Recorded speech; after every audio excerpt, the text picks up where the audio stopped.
After a massive victory this weekend, Pierre Poilievre ushers in a new era in Canadian Conservative politics.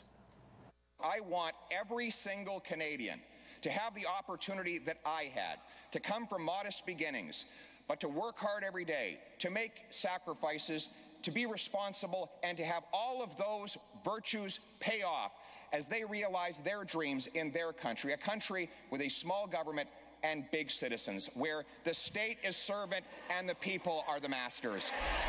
Buzzwords, dog whistles, and careless attacks don't add up to a plan for Canadians.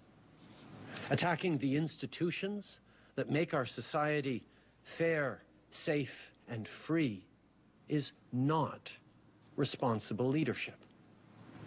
Telling people they can opt out of inflation by investing their savings in volatile cryptocurrencies is not responsible leadership. By the way, anyone who followed that advice would have seen their life savings destroyed.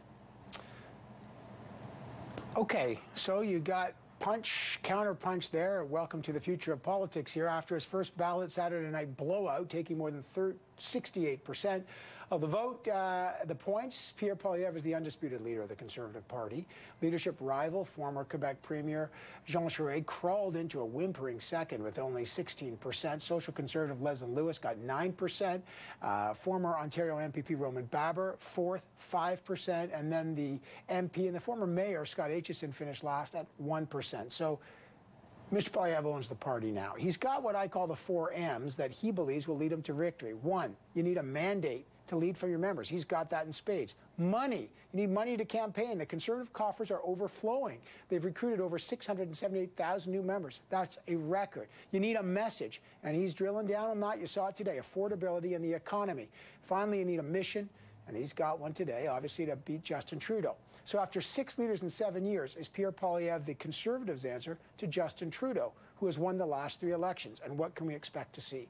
Let's bring in, and this is actually great for us, Conservative MP Melissa Lantsman, who's actually in studio. I don't think we've had you in studio in 2 years or more. I forgot where this place was. So this is great. So on that note, it's just a pleasure to have you back. What was it like today? His first address to caucus after that stunning victory. He rolled to victory. Give us a sense of what the caucus is feeling and what the message was. Well, first of all, it's good to be back in Ottawa with the entire Conservative family. We had a great night on Saturday. It was unified, it was energized, and it was focused. Okay, unified. Talk about that, because that was not a word anyone was using for the last 7 months. People were liberals and corrupt liberals and, you know, supporters. It was a nasty race. Now, all races are a little nasty. For sure. I get it.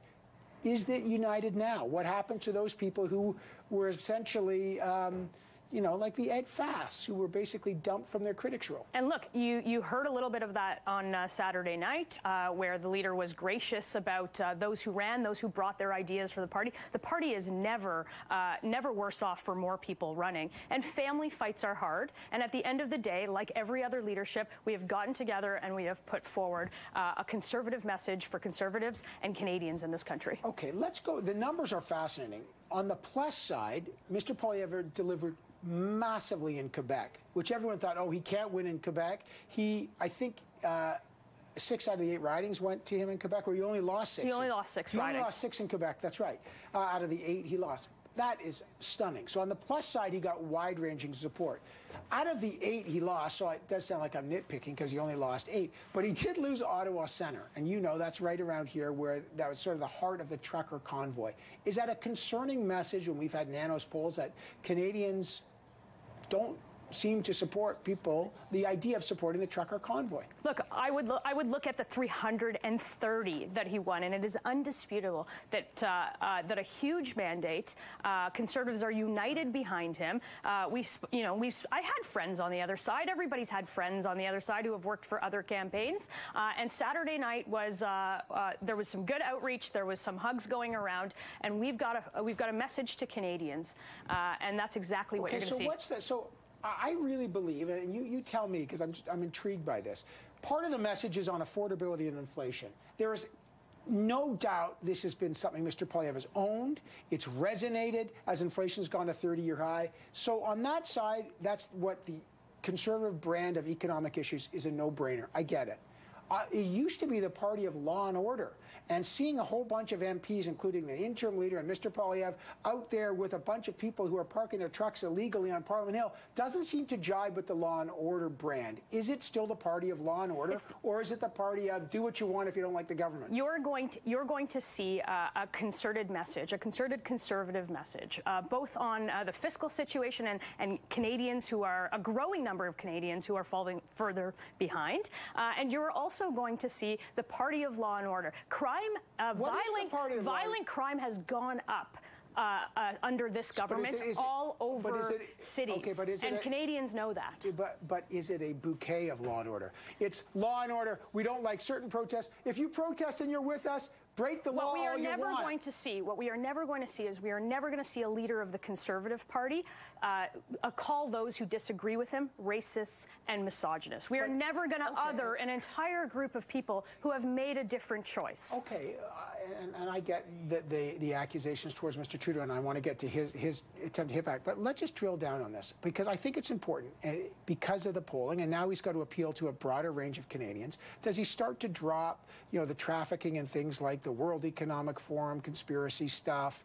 And does it hurt him now to be standing with protesters who were, as you know, they're breaking the law? Doug Ford booted the anti-vaxxers out. Doug Ford did not like, it's not the right to protest, but the illegal occupation. Doug Ford in Ontario won a majority saying that's illegal. I'm not into that. Why is Pierre Poilievre trying to, what's his message there to law and order centrist conservatives? The message that Pierre delivered today was very clear. If you are a Canadian that has felt left behind by this government, if you are a Canadian that has been othered by this government, if you are somebody who can't afford to fill their gas tank with gas to go to work, who can't feed their family nutritious food, who can't afford to retire on time, or who can't afford a house in any of the cities around the country, there is a spot for you in the Conservative Party. So when will we hear, for example, I get that, Canadians are living, there's a big affordability crisis, again, undisputed. What will he say, for example, on the child benefit package, which the Liberals say, hey, we've lifted 900,000 people out of poverty, 300,000 children.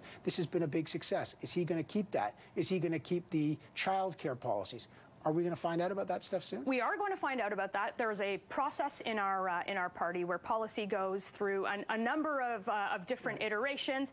People have their say, and it comes out on the other end. So stay tuned for the policy. What we do know is that we have a government that flew from one fancy resort on one side of the country to another fancy resort on another side of the country, and finally talking about affordability, where a growing number of Canadians didn't hear this ever from the Prime Minister's mouth. So I'm glad that Pierre is leading that message in the country. I love having you, and I'm already over time, but I got to have one more question here. I want just your reaction to the Prime Minister. It's the first time we really see him hit back, dismissing Mr. Poilievre as you saw the clip, buzzwords, dog whistles, careless attacks. He talked about the crypto stuff.